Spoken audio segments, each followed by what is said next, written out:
بیان نہیں کرنا چاہتا، اس لیے کہ بیان اس وقت جو حضرت کرے انتہائی اہم ترین بیان تھا۔ میں آپ لوگوں کو مکتب کے اور مدرسے کے حوالے سے چند نصیحتیں کرنا چاہتا ہوں۔ کیا آپ غور سے سننے کے لیے تیار ہیں؟ کون کون سنتی ہاتھ اٹھاؤ ذرا، ماشاءاللہ۔ جی، آج سے تقریباً 5 سال پہلے جس وقت یہ مدرسہ شروع ہوا، اس وقت اس مدرسے میں انتہائی کم بچے تھے، بہت تقریباً 20 یا 30 بچے تھے، یا اس سے زیادہ یا کم تھے، نہیں معلوم۔ اللہ تبارک و تعالی حضرت حافظ و قاری جاوید صاحب دامت برکاتہم کے علم میں، ان کے عمل میں اللہ تبارک و تعالی برکتیں عطا فرمائے۔ آپ پورے کے پورے طلباء ان کے لیے دعا کرنا کرتی سبھی،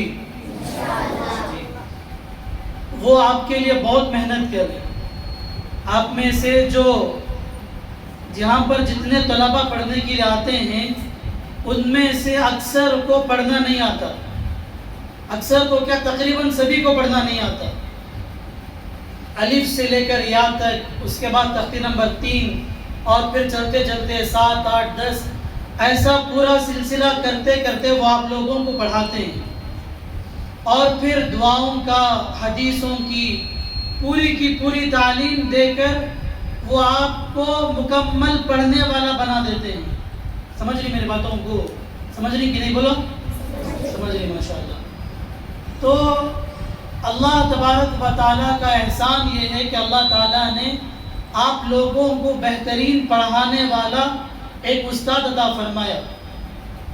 تو آپ کے اوپر ایک ضروری کام یہ ہے کہ آپ اپنے استاد کے لیے بے انتہا دعا کریں، اپنے ناظم صاحب حضرت حافظ و قاری جاوید صاحب کے لیے بھی، اور ان کے علاوہ جو دوسرے اساتذہ آپ کو پڑھاتے ہیں ان کے لیے بھی دعاؤں کا اہتمام کریں، پہلی بات۔ اور دوسری بات یہ ہے، اپنے اساتذہ سے دل سے محبت کریں۔ دنیا میں ماں باپ ہماری زندگی گزارنے کے لیے دنیاوی انتظامات کرتے ہیں، اساتذہ ہمارے لیے اخروی انتظامات کرتے ہیں۔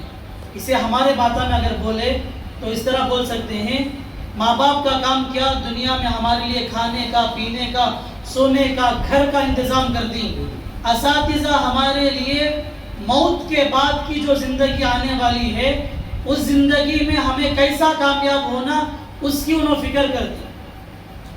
حدیث پاک میں ہے، نبی کریم صلی اللہ علیہ وسلم کی احادیث کا خلاصہ ہے کہ جب کوئی انسان دنیا سے جاتا ہے اور جب اس کو قبر میں دفن کیا جاتا ہے تو قبر میں اسے سوال جواب ہوتے ہیں۔ آپ لوگ سنے ہوں گے، من ربک، ما دینک، من نبیک، کہ اللہ تعالیٰ قبر کے اندر فرشتے سوال کرتے ہیں۔ کیا سوال؟ کہ تمہارا رب کون ہے گا؟ کون ہمارا رب؟ بولو ذرا، اللہ تعالیٰ ہمارے رب۔ دوسرا سوال کیا کرتی؟ کہ تمہارا دین کیا ہے؟ ہمارا دین کیا ہے؟ بولو ماشاءاللہ۔ تیسرا سوال، تمہارے نبی کون ہیں؟ کون؟ بولو صلی اللہ علیہ وسلم۔ تو یہ جو سوالات ہیں، یہ پورے کے پورے سوالات کے جواب دینے کا جب وقت آتا نہیں، اس وقت اللہ تبارک جو بندہ قرآن کی تلاوت کرنے والا ہوتا ہے، یا حافظ قرآن ہوتا ہے، یا نماز کا پابند ہوتا ہے، یا دین کا کہ علم سیکھا ہوا آدمی ہوتا ہے، تو اس کے وہ فرشتے جو سوال جواب کرنے کے لیے آتے ہیں، تو قرآن ان فرشتوں کے اور یہ مردہ آدمی کے درمیان حائل ہو جاتا ہے۔ تو بہرحال یہ چند باتیں ہیں۔ اللہ تعالیٰ سے دعا ہے کہ اللہ تعالیٰ ہم سب کو ان باتوں پر عمل کرنے کی توفیق عطا فرمائے۔ آخر میں ایک نصیحت کر کے میں اپنی بات کو ختم کرتا ہوں۔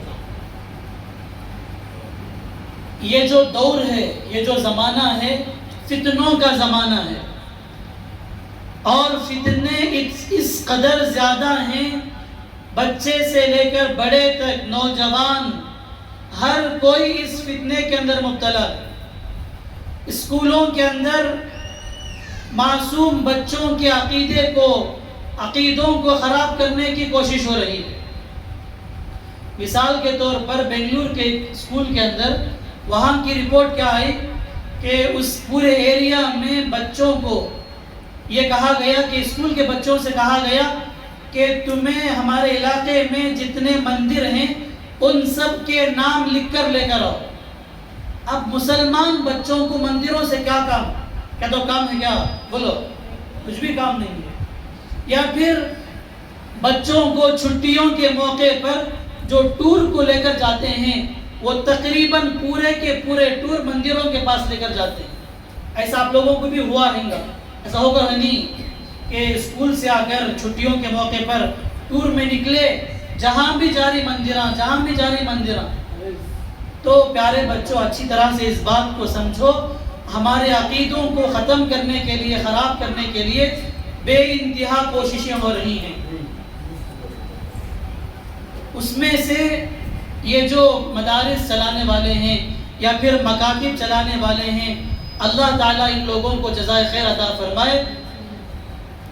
میں آخر میں ایک بات آپ لوگوں سے کہتا ہوں کہ چاہے کچھ بھی ہو جائے مدرسہ نہیں چھوڑنا۔ کیا سمجھ والی بات میری کیا بول رہا ہوں میں؟ چاہے کچھ بھی ہو جائے مدرسہ اور ہمارا مکتب ہرگز ہمیں نہیں چھوڑنا۔